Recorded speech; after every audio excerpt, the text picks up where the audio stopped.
Without further ado, I want to introduce our very first keynote speaker, who's joining us all the way from Portugal, a long trip to be here, and is, well, let me get your title correct here, Mr. Global Innovation Lead for the Aga Khan Foundation. This is Mr. Munir Ahmad. Welcome, Mr. Munir. What can I say about Munir, and all that you need to know him, is that this is one of the kindest, sweetest, softest people you will ever meet. We're excited to hear from you.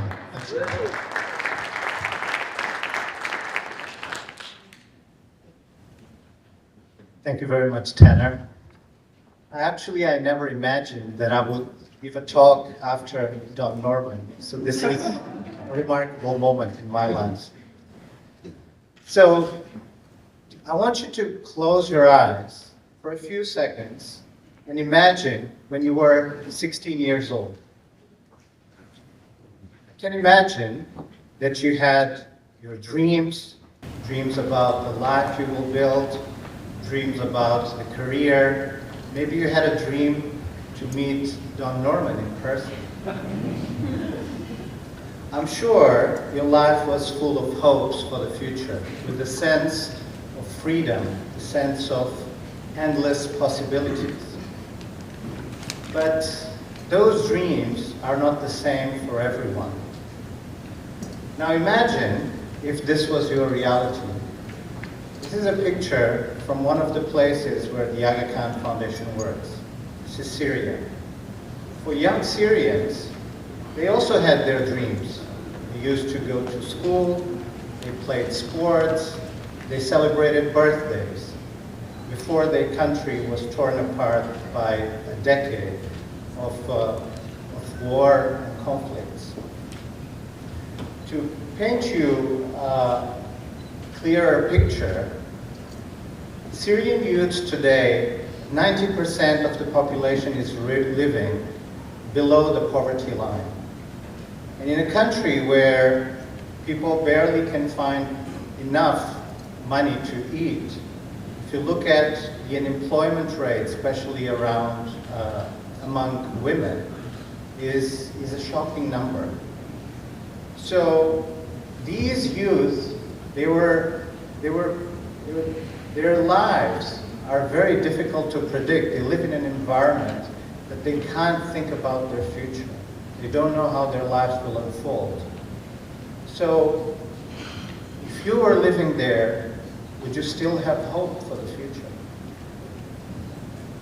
future? So at AKF, me and a team of my colleagues from the Aga Khan Foundation in Syria, we joined forces together to try to address this very bold challenge of how can we design for hope. So after a few months, we came up with a solution. It's actually a pretty simple solution. So we call it the social innovation sprints. These social innovation sprints are actually collaborative workshops where we bring youth together to identify issues in their communities and then to form teams and co-create practical, innovative solutions to address these challenges. And then we take the best ideas that emerge from these workshops and we provide funding and technical support for these ideas to become real. We partnered with local civil society organizations to bring this youth together, and we organized workshops across 3 days using a human-centered design approach. Basically, the way this would work is we would bring groups of 20 youths together, and they would, using design, understand the issues, relate and interview people to better understand their pain points, their struggles, their aspirations, and from there, create solutions. Then they would pitch these solutions to their fellow peers, and they would vote on the best ideas that could be most impactful. And then we would help them translate these ideas to proposals and implementation plans that would be implemented. One of the first challenges we had was how to build local capacity, because these projects will only become sustainable if we are able to build long-lasting capacity in Syria itself. So the idea was to use a training of trainers model. So I would train 10 facilitators, and then those 10 facilitators would go to different cities and districts and run these social innovation sprints. And I had a great plan in my head. I would travel to Syria and I would do some in-person training. But then COVID happened, so I couldn't travel. So we had to adapt. So we switched to the solution that everybody was working. So we switched to Zoom. And very quickly I learned that this actually doesn't work. Because in Syria, there are constantly power cuts. So I'm in a call, I recall being in a call with my colleagues and explaining them what is human-centered design, and after 5 minutes, boom, everything goes black. So there's no electricity. So I'm waiting. After 20 minutes, they come back, and I barely could hear them because the internet bandwidth is not enough for audio to be audible. So we had to pivot again, and we ended up doing it through WhatsApp and email. So this is how it worked. At the beginning of each week, I would send them an email with the instructions of what they should be doing, and then I would record myself, like a pre-recorded lecture, and I would send them this video over WhatsApp. And they would download whenever they had internet, and they would watch it. And during the rest of the week, they would do their design work with their colleagues, and then take pictures of their work and send it back to me over WhatsApp. And at the end of the week, I would look at those pictures and send them a voice message with feedback on what they should be doing better. It was remarkable for me. I even couldn't believe that this would work, but actually it made me understand that if you don't quit, you can get stuff done. You need to be creative, you need to adapt, and trust that things can be done even in the most complex, challenging environments. So let's move to the really interesting part of the process, which are the social innovation sprints. After the training, these facilitators went out there, and this is actually a picture from our first social innovation sprint. And you can see the energy, the smile behind all these youth who are given now an opportunity to think about their communities and to have some sense of agency, that they can be masters of their own destiny and the destiny of their communities. So this is what they were doing in the social innovation sprints. They started by engaging with their peers. They would interview them, have conversations with them to understand their aspirations, their pain points, their challenges. They would use design tools such as journey maps to map out that experience, to understand where there would be an opportunity to create an intervention. Then they discuss among groups to understand what were the right problems to be solved. And they would prioritize the ones that feel more urgent. Then they would form teams based on the issues that they cared about, and they brainstormed ideas that could make an impact. They unleashed their creativity to go beyond the most obvious solutions. But they didn't stop there. They would present these ideas to their peers to gain feedback, to further improve these ideas. And then they would pitch these ideas to their friends and their colleagues to inspire others to join their project. So long story short, we empowered around 450 youth, and from this initiative, 28 different projects emerged. Some of them were focused on climate action and getting green spaces or tree planting initiatives.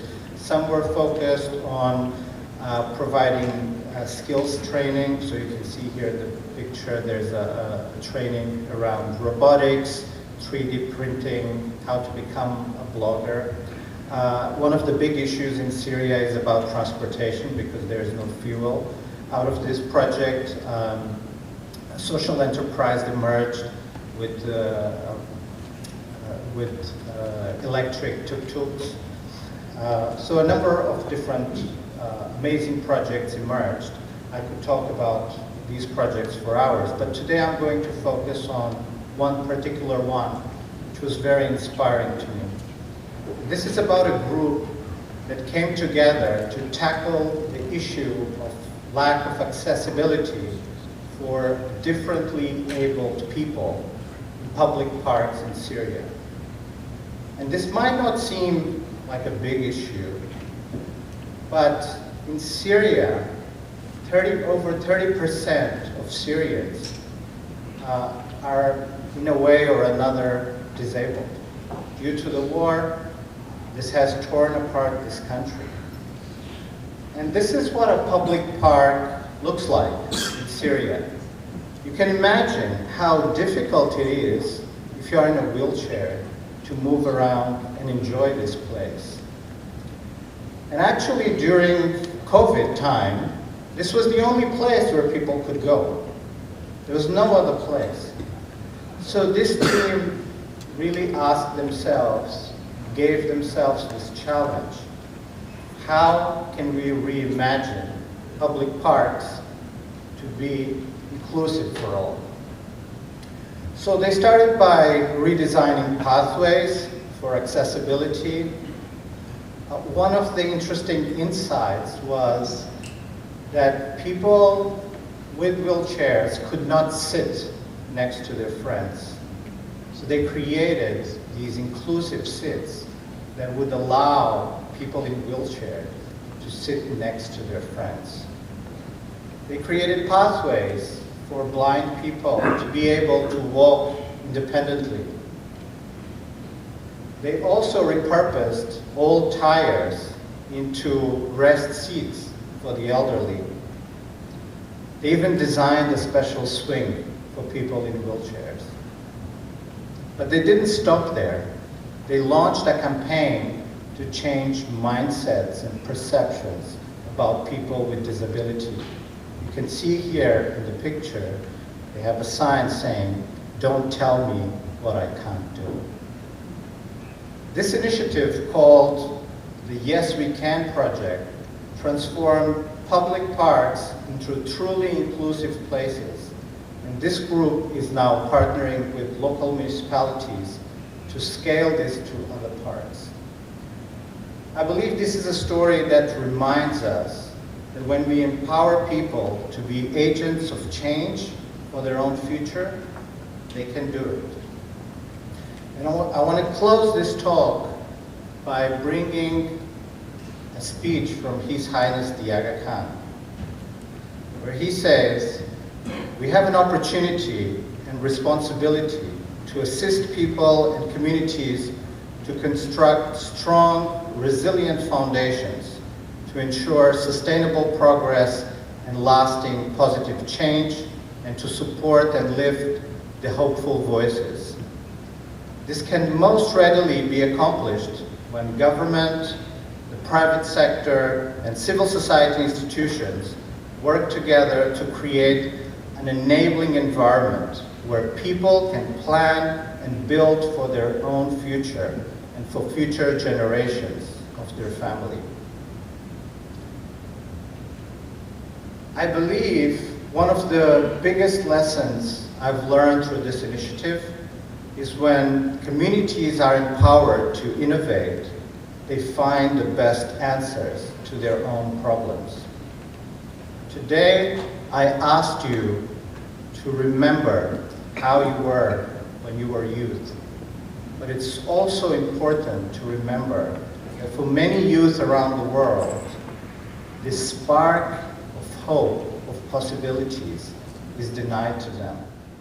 And it's our responsibility to bring back that confidence, that agency, so they can shape their own future. This is the vision we can achieve together, and we can achieve it through humanity-centered design. Thank you very much.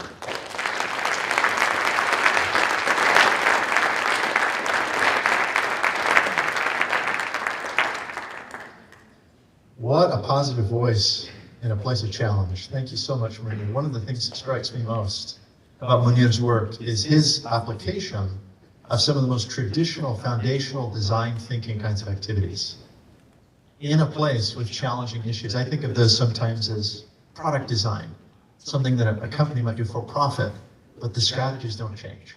And I love the application.